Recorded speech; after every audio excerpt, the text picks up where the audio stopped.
안녕하세요. 반갑습니다. 오늘은 단지 번호 붙이기라는 백준의 2667번 문제를 같이 풀어보겠습니다. 이 문제는 DFS 유형의 문제이고 실버 1등급 문제입니다. 그래서 지난주나 이번 주 목요일에 풀었던 문제보다는 약간 더 어렵지만 사실 조금씩만 응용하면 크게 차이는 없습니다. 그래서 만약 이번 문제를 보시고 풀이가 잘 이해가 안 되신다면 지금 링크가 나오고 있는 유기농 배추라는 문제도 확인해 보시면 좋겠습니다.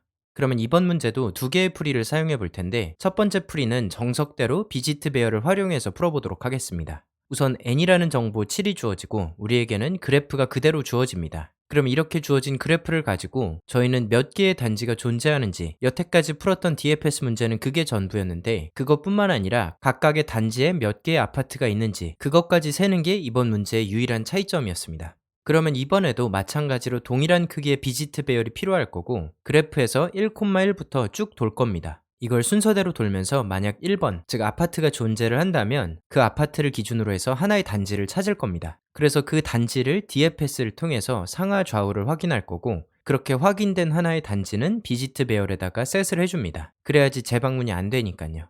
그래서 이렇게 비지트 배열을 전부 만들어주고 나면 다시 이 위치로 돌아가서 1,2가 아니라 1,3으로 넘어갑니다. 그럼 여기는 아파트가 존재하긴 하지만 이미 1번 단지에 포함이 되어 있었으니까 다시 DFS를 돌진 않습니다. 그러면 다음에 DFS를 도는 위치는 바로 여기가 되겠죠. 여기서부터 시작해서 총 8개의 아파트가 2번 단지에 들어간다 라는 걸 저희가 DFS를 통해서 확인을 할 수 있는 거고 그렇게 확인을 했다라는 정보를 비지트 배열에 셋을 해주는 겁니다. 그러면 다시 이 그래프로 돌아와서 1,5부터 쭉 돌 텐데 얘가 쭉 돌면서 여기에 있는 모든 아파트들은 이미 확인이 된 아파트니까 무시되고 다음 위치는 바로 여기가 되겠죠. 그래서 5,2 지점부터 시작을 해서 DFS를 돌면 여기에 있는 9개의 아파트들이 같은 단지에 존재한다 라는 걸 비지트 배열에 표기를 해줄 겁니다. 그러면 이전에 유기농 배추 문제랑 유일하게 달라진 건 내가 한 번 DFS로 호출할 때 그때 재기적으로 호출된 DFS의 개수가 몇 개냐 그것만 세면 되는 겁니다. 이전에는 그냥 크게 한 번, 두 번, 세 번 이렇게 세 번 돌았다 그 정보만 있었으면 됐는데 이번에는 그렇게 세 개의 단지가 존재하고 각각의 단지 내에 몇 개의 아파트가 존재하는지 그걸 셌어야 됐습니다. 그러면 그것까지 포함해서 한번 구현을 해보도록 하겠습니다. 우선 저는 초기 설정으로 그래프랑 비지트라는 불리언 2차원 배열을 만들었고 이번 문제에서는 최대값이 25라고 했기 때문에 넉넉하게 10을 더해서 max라는 값을 하나 선언을 해줬습니다. 그 다음에 가장 먼저 이 n이라는 값을 입력을 받았고 그럼 그 다음에 저희가 해야 될 건 그래프라는 배열을 실제로 초기화를 해줘야겠죠. 그래서 max by max 개의 하나의 2차원 배열이다 라고 하는 거고 마찬가지로 비지티드 배열도 똑같은 크기로 만들어 주겠습니다. 그러면 이제 이 그래프라는 배열을 채워줘야 되니까 저는 이런 식으로 하겠습니다. for int i는 1부터 i는 n까지 i뿔뿔을 하면서 돌 거고 이때마다 string s에다가 리드라인을 해서 정보를 받아오겠습니다. 왜냐하면 지금은 인티저가 하나하나 0, 1 이렇게 떨어져서 들어오는 게 아니라 0, 1, 1, 0, 1, 0 뭐 이런 식으로 하나의 스트링으로 들어오다 보니까 우선 스트링으로 한 줄의 정보를 받고 그 정보를 for int j는 1부터 j가 n 이하일 때까지 j뿔뿔 하면서 각각의 그래프 ij에다가 담아주도록 하겠습니다. 이때 어떤 값을 담아줄 거냐면 s의 캐릭터의 j-1번째 왜냐하면 j는 1부터 n까지 돌고 있으니까 이 스트링의 캐릭터를 접근할 때는 j-1번째를 접근해야겠죠. 근데 얘를 그대로 담으면 캐릭터를 불리언 배열에 담는 거니까 얘가 1이냐 이 정보를 담아주도록 하겠습니다. 그래서 만약에 이 캐릭터가 1이면은 true가 담기는 거고 1이 아니면 다른 말로 0이면 false가 담기는 겁니다. 그래서 결국 이 그래프라는 배열은 true나 false를 갖고 있는데 true라는 건 아파트가 존재한다라는 걸 의미하고 false라는 건 아파트가 존재하지 않는다 그런 의미가 될 겁니다. 그러면 이제 입력이 완성됐으니까 이어서 쭉 구현을 해보면 우선 가장 먼저 어레이 리스트를 하나 만들어줘야 됩니다. 얘는 인티저를 가지고 있을 거고 저는 얘를 카운트 리스트라고 만들어 주겠습니다. 이 카운트 리스트는 각 단지가 몇 개의 아파트로 구성되어 있는지 그 정보를 담고 있을 하나의 어레이 리스트가 될 겁니다.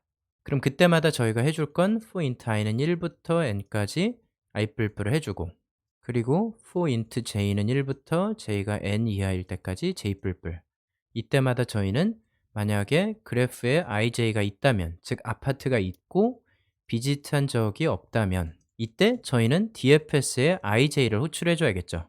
여기까지는 유기농 배추랑 완전히 동일합니다. 근데 여기서 유일하게 달라지는 건 각 단지별로 몇 개의 아파트가 존재하는지 그걸 세줘야 되니까 저는 count per 단지라는 변수를 하나 만들어 주도록 하겠습니다. 아직 선언은 안 해놔서 빨간 줄이 나오지만 얘는 이따가 선언을 해주겠습니다. 우선은 존재한다라고 치고 얘를 0으로 클리어를 해준 다음에 dfs를 들어가는 겁니다. 그러면 이 dfs를 통해서 그래프 탐색을 쭉 완성한 다음에는 현재 단지가 가지고 있는 아파트의 개수를 이 변수가 담고 있을 겁니다. 그러면 그게 잘 계산됐다라고 치고 저희가 할 거는 count 리스트에다가 add count per 단지 이렇게 해주면 되겠죠. 그러면 각 dfs를 할 때마다 현재 단지에 몇 개의 아파트가 존재하는지를 우리가 계산할 수 있고 그 계산한 걸 count 리스트에 계속 누적해 나가는 겁니다. 그러면 이게 잘 됐다라고 치고 우리가 출력을 해줄 텐데 어떤 걸 출력할 거냐면 system out print line을 통해서 count 리스트의 사이즈를 먼저 출력해 줘야 될 겁니다. 왜냐하면 애초에 문제에서 요구했던 게 몇 개의 아파트 단지가 존재하는지 그것과 각 단지는 몇 개의 아파트가 있는지 그 두 개였으니까 첫 번째로 이 사이즈를 출력을 해주고 그 다음에는 얘를 소팅을 해줘야 됩니다. 컬렉션 소트로 카운트 리스트를 소팅을 한번 해주고 이렇게 소팅이 된 뒤에는 하나씩 출력을 해주면 되겠습니다. 카운트 리스트의 사이즈만큼을 돌면서 우리는 system out.println 를 통해서 count 리스트의 get i번째를 출력해주면 정답이 되겠습니다. 그럼 이제 우리가 해줘야 될 건 이 count per 단지라는 변수를 선언해주고 dfs라는 함수를 정의해주면 되겠습니다. 그러면 쭉 올라가서 여기에다가 static 변수를 하나 추가할 텐데 static int의 count per 단지다. 얘를 하나 만들어주고 그리고 이번 문제에서도 상하 좌우를 움직여야 되기 때문에 static int의 direction y라는 배열을 하나 만들어줘서 1, -1, 0,0 마찬가지로 static int의 direction x는 0,0에 1, -1 이런 식으로 4개의 방향을 정의해주면 되겠습니다. 그러면 마지막으로 이 dfs 함수를 저희가 정의를 해줄 텐데 얘는 int y와 int x를 받을 거고 가장 먼저 해줘야 될 건 당연히 visited를 true로 바꿔줘야겠죠. 재방문을 하지 않도록. 그 다음에 현재 단지의 개수를 세줘야 되니까 count per 단지를 뿔뿔 해주겠습니다. 그러면 현재 이 위치에 대한 처리는 끝났으니까 여기서부터 상하 좌우를 갈 수 있는지 그것만 확인하면 끝이 날 겁니다. i가 4보다 작을 때까지 i 뿔뿔을 해줄 거고 이때 저희가 해줄 거는 int new y는 y 플러스 direction y의 i번째 또 int new x는 x 플러스 direction x의 i번째 그래서 현재 yx가 있고 이 yx를 기준으로 해서 direction y의 i번째, direction x의 i번째 이렇게 하게 되면은 결국에는 요렇게 한 쌍, 요렇게 한 쌍, 요렇게 한 쌍, 요렇게 한 쌍 해서 밑에 위에 오른쪽 왼쪽 4개의 방향을 전부 확인하는 게 됩니다. 그러면 결국 이 new y와 new x가 상하 좌우에 각각의 그 위치를 갖고 있을 거니까 그때마다 저희가 해줄 건 만약 비지트 한 적이 없다면 그게 어디냐면 new y와 new x겠죠? 여기를 비지트한 적이 없고 그래프에는 존재를 한다면 그러면 저희는 dfs를 다시 불러주면 되겠습니다. 그래서 결국 4개의 방향을 모두 다 확인했고 그 각 방향마다 내가 방문한 적이 없는지 근데 거기 아파트가 존재를 하는지 이 2개 조건을 모두 다 충족을 했을 때는 그 위치에도 가겠다. 그러면 그 위치에 가서 이 count per 단지가 하나 증가가 될 거고 그리고 현재 위치가 재방문되지 않도록 비지트 배열에는 true를 셋할 거고 이런 식으로 계속해서 반복을 할 겁니다.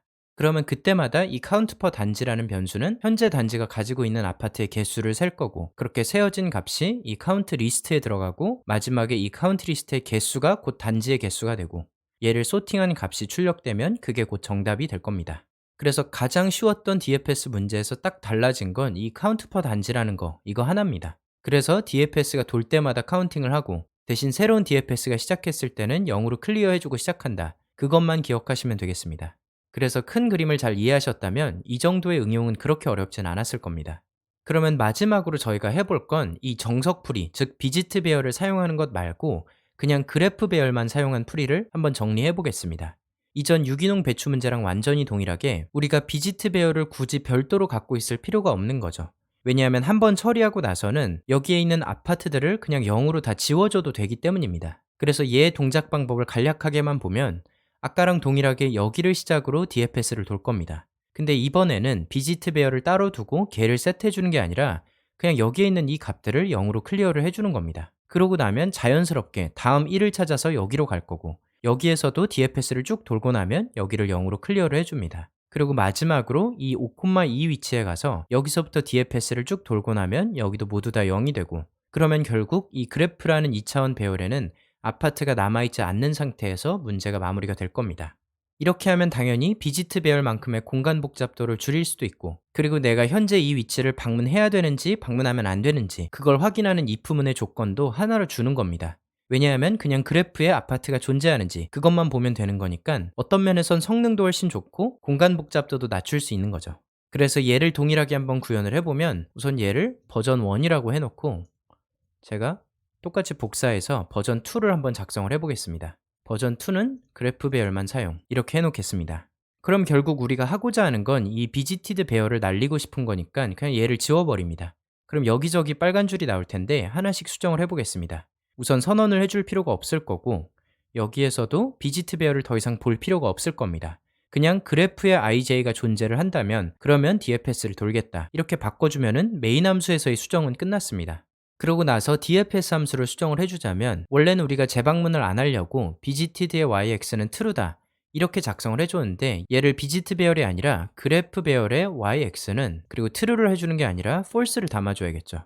왜냐하면 true라서 여기에 왔는데 이제 더 이상 재방문을 하면 안 되니까 클리어를 해주는 겁니다. false로 바꿔주는 거고, DFS 함수 내에서도 내 상하 좌우를 갈지 말지를 결정할 때 비지트 배열을 보지 않고 그래프에 new y, new x가 존재하는지 이것만 보고 DFS로 호출해주면 정답이 되겠습니다. 생각보다 되게 간단하죠. 오히려 이런 식으로 하는 게 코드도 훨씬 깔끔하고 성능도 빨라지고 메모리도 아낄 수 있습니다. 그래서 여러분들이 문제를 풀기 전에 고민하실 때 기본적으로는 비지트 배열을 만드는 게 맞습니다. 그리고 만약에 아직 DFS나 BFS를 구현하는 게 서툴다면 무조건 비지트 배열을 별도로 두는 게 훨씬 더 수월합니다. 근데 그렇게 몇 번 구현을 하다 보면 DFS라는 개념이 조금 더 잡히게 되고, 그게 잡히고 나면 사실 중복적인 정보였구나, 그걸 알게 될 겁니다. 그래서 차근차근 하시되 오히려 그래프 배열만 쓰는 게 더 쉬울 수도 있고 간략할 수 있으니까 이것도 잘 고려를 해보시면 좋겠습니다. 만약 오늘의 문제가 너무 힘들었다면 저희가 지난주에 풀었던 문제 혹은 목요일에 풀었던 문제부터 한번 풀어보고, 그리고 이 문제를 다시 보시면 조금 더 이해가 잘 될 겁니다. 그리고 이런 문제는 몇 개 풀어보다 보면 그 유형이 정확하게 보입니다. 그래서 크게 어려워하거나 상심하실 건 없고 여러 번 반복하시면 충분히 다 익힐 수 있을 겁니다. 그러면 오늘의 풀이는 여기까지 마무리를 하겠습니다.